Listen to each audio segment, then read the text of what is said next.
सूचना आज म तपाईहरु समक्ष एउटा सूचना लिएर आएको छु। हाम्रो यसै रङ्गेली नगरपालिका स्थित रङ्गेली अस्पतालमा हाइड्रोसिल तथा हर्निया शल्यक्रियाको निशुल्क शिविर सञ्चालनमा आएको छ र यो यही मिति 2081 साल 12 महिना 3 गतेदेखि यस अस्पतालमा यो शिविरको आयोजना भएको छ र यो आयोजना प्रदेश सरकारको नेतृत्वमा भइरहेको जानकारी तपाईहरु समक्ष म दिन गइरहेको छु।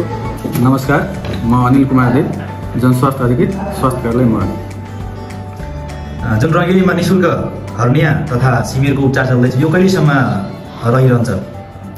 यो हजुरको हिजो चाहिँ 3 बाट सुरु भएको हो र हाम्रो टार्गेट अनुसार अहिले चाहिँ 3 हप्ताको लागि राखिएको छ। बिरामीको चाप यदि बढ्न गएमा हामी दिन थप्न सक्छौँ। अहिलेसम्म कतिको उपचार गर्नुभयो? अब हिजो मात्रै सुरु भएको हो। अहिलेसम्म 9-10 जना बिरामी आएको छ, जसमा 6 जनाको अपरेसन भइसकेको छ। यो रङ्गेलीमा यो उपचार ल्याउनुको कारण चाहिँ के हो सर? अब रङ्गेलीमा ल्याउनुको कारण भन्दा पनि यो कार्यक्रम प्रदेश स्वास्थ्य मन्त्रालय अन्तर्गत राखिएको छ र यो कार्यक्रम हाम्रो मोरङ जिल्लाभरि हर्निया तथा हाइड्रोसिल बिरामीको निशुल्क शिविरको लागि राखिएको कार्यक्रम हो र यो मोरङ जिल्लाको रङ्गेली बीच स्थान परेको र यही भूभागमा यही वरिपरिको पालिकामा पनि हामीले जाँच गरिसकेका केसेसहरू अवस्था धेरै देखिएको हुनाले र सरकारी अस्पताल भएको हुनाले पनि यहाँ राखिएको। अरू पनि जिल्लामा तपाईँहरूले यो कार्यक्रम चलाउनु भयो कि? होइन, मोरङ स्वास्थ्य कार्यालयमा बसेर काम गरिरहँदाखेरि म अहिले मोरङ मात्रै हेर्छु। बाहिर यही उपचार अन्य ठाउँमा गर्दाखेरि कतिको खर्च लाग्थ्यो होला?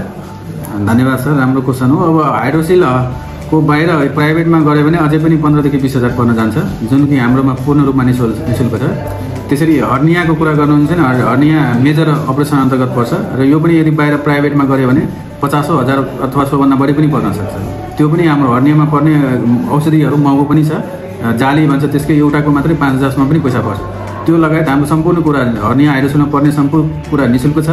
साथै बिरामीलाई यदि ल्याउनु पर्यो भने हामी घरैबाट ल्याउने यातायात र अपरेसन पश्चात घरसम्म पुर्याइदिनेको पनि व्यवस्था गरिएको छ र साथै यदि यहाँ बिरामीलाई अस्पतालमा भर्ना गर्दाखेरि लाग्ने जति औषधि उपचार लगायत खानाको पनि हामी व्यवस्था गरेका छौँ एकजना कुरालाई।